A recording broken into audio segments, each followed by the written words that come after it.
Hello student, last class तक हम लोगों ने अकाउंटिंग इक्वेशन के बारे में पढ़ा था कि अकाउंटिंग इक्वेशन क्या है, इसको कैसे प्रिपेयर करते हैं और इसमें कौन कौन सी रिलेटेड एसेट से और लाइबिलिटीज रिलेटेड जो भी ट्रांजैक्शंस होते हैं उनको लिया जाता है। और ये ऑलवेज बोथ साइड जो इक्वेशन है asset is equal to capital plus liabilities equal होता है।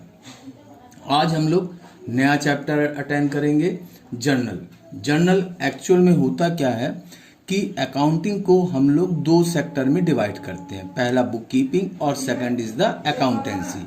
बुक कीपिंग वो रिकॉर्ड है जिसको हम लोग अदर वर्ड में प्राइमरी रिकॉर्ड के नाम से भी जानते हैं।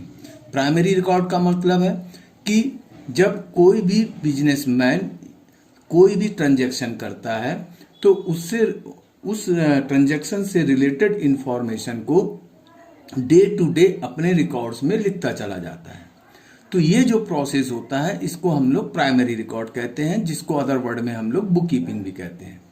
अब इसके बाद इस प्राइमरी रिकॉर्ड को हम लोग क्या करते हैं, समराइज करते हैं। समराइज करने के बाद उसको एनालाइज करते हैं। एनालाइज करने के बाद उससे रिजल्ट निकालते हैं या फोरकास्टिंग करते हैं। इस प्रोसेस को हम लोग अकाउंटेंसी के नाम से जानते हैं।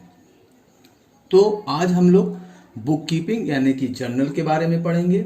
जर्नल एक प्राइमरी रिकॉर्ड है जिसमें कि बिजनेस से रिलेटेड हर ट्रांजैक्शन को डे टू डे हम लोग क्या करते हैं, प्रिपेयर करते हैं। और जर्नल में हम लोग उस ट्रांजैक्शन से रिलेटेड सारी इंफॉर्मेशन को डिटेल में मेंशन करते हैं।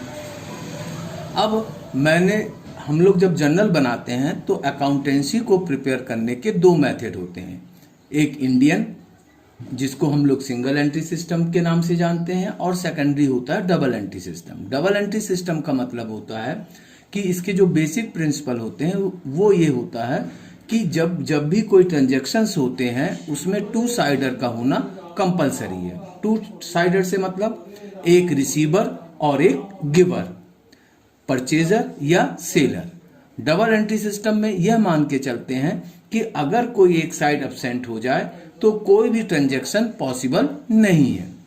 सेकंड रूल्स ये है कि बोथ साइड यानी कि रिसीवर या गिवर, परचेजर या सेलर, बोथ जो है इक्वली बेनिफिशियल होते हैं, यानी दोनों को बराबरी से लाभ होता है।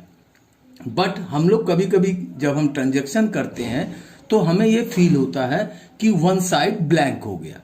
अब वन साइड ब्लैंक हो गया मतलब उसका मतलब है कि जैसे किसी को मैंने लोन दिया, अब लोन दिया तो उसको पैसे मिल गए, बट मुझे क्या मिला, मेरा हाथ तो खाली है।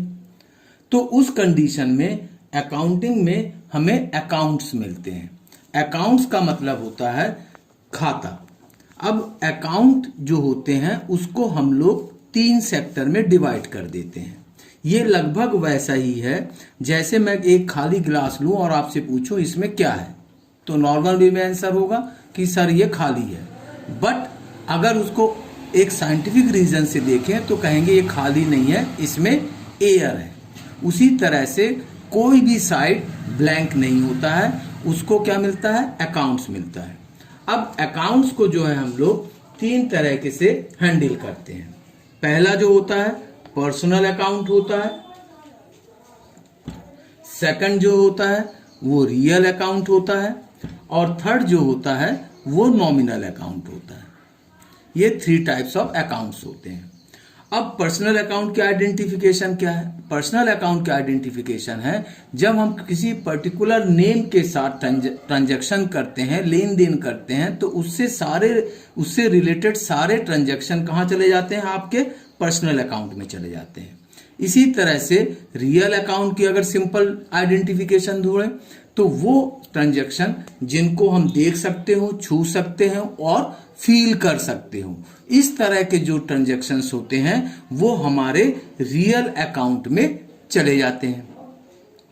थर्ड होता है हमारा नॉमिनल अकाउंट। नॉमिनल अकाउंट का मतलब है, इसकी अगर सिंपल आइडेंटिफिकेशन ढूंढें तो ऐसे ट्रांजैक्शन जिसको ना हम देख सकते हो, ना छू सकते हो, सिर्फ फील कर सकते हो, तो इस तरह के जो ट्रांजैक्शंस होते हैं वो नॉमिनल अकाउंट में चले जाते हैं। अब रियल अकाउंट के लिए बताया, जैसे अगर एग्जांपल क्रिएट करें कि जिसको हम देख सकते हो, छू सकते हो, महसूस कर सकते हो, तो उनके लिए ये है, जैसे मैंने फर्नीचर खरीदा, उसको देखा, उसको छुआ, उसको महसूस भी किया, तो इस तरह के सारे ट्रांजैक्शन कहाँ चले जाएंगे, आपके रियल अकाउंट में चले जाते हैं।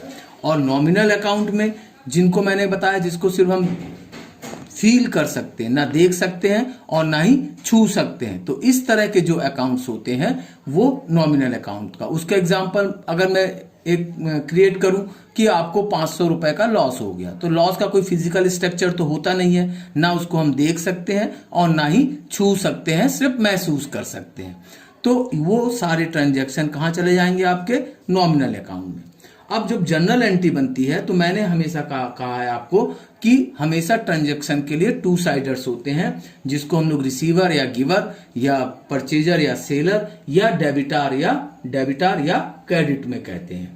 अब पर्सनल अकाउंट में जो रिसीवर होता है, रिसीवर जो होता है वो हमेशा कहाँ जाता है, वो डेबिट में जाता है, और गिवर हमेशा सीआर में जाता है। इसी तरह से रियल अकाउंट की बात करें तो कम्स इन, वो हमेशा डेबिट में जाएगा, और गोज आउट हमेशा सीआर में जाएगा। इसी तरह से क्या कहते हैं, नॉमिनल अकाउंट में एक्सपेंसेस एंड लॉस वो हमेशा डेबिट में जाते हैं, और आपका इनकम एंड गेन ये हमेशा सीआर में जाते हैं।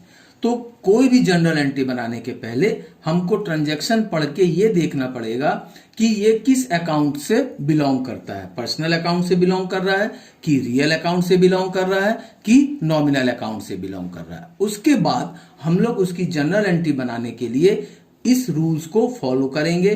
पर्सनल अकाउंट के लिए रिसीवर डेबिट, गिवर सीआर में, रियल अकाउंट के लिए कम्स इन डेबिट में जाएगा, गोज आउट सीआर में चला जाएगा, नॉमिनल अकाउंट के लिए एक्सपेंसेस एंड लॉसेस डीआर में जाएगा, इनकम एंड गेन सीआर में चला जाएगा। अब अगले क्लास में हम लोग प्रैक्टिकल क्वेश्चन अटेंड करेंगे। Thank you.